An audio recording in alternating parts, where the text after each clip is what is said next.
आपण पाहत आहात लाईव्ह महाराष्ट्र पोलीस टाइम्स। जिल्हा परिषदेच्या गटनेतेसह अन्य पदाधिकाऱ्याची निवडी जाहीर। जिल्हा परिषदेवर भाजपाची सत्ता असून गटनेतेपदी करमाळा तालुक्यातील पांडे गटातून निवडून आलेल्या रश्मी बागल यांची गटनेतेपदी निवड करण्यात आली आहे।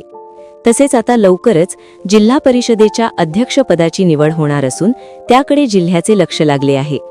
मंगळवेढा तालुक्यातील भोसे गटातून निवडून आलेले प्रदीप खांडेकर यांची उपगटनेतेपदी निवड करण्यात आली आहे। सांगोला तालुक्यातील चोपडी गटातून विजयी झालेले चेतन सिंह केदार यांची प्रतोद, तर दक्षिण सोलापूर तालुक्यातील बोरामणी गटातून विजयी झालेले नेताजी खंडागळे यांची प्रवक्तापदी निवड करण्यात आली आहे। दरम्यान जिल्हा परिषदेचे अध्यक्षपद ओबीसी सर्वसाधारण पडले आहे, त्यामुळे त्या पदावर ओबीसी प्रवर्गातून निवडून आलेल्या उमेदवारांना संधी मिळणार आहे। त्याची निवड येत्या 18 मार्चला होणार असून त्या निवडीकडे जिल्ह्याचे लक्ष लागले आहे।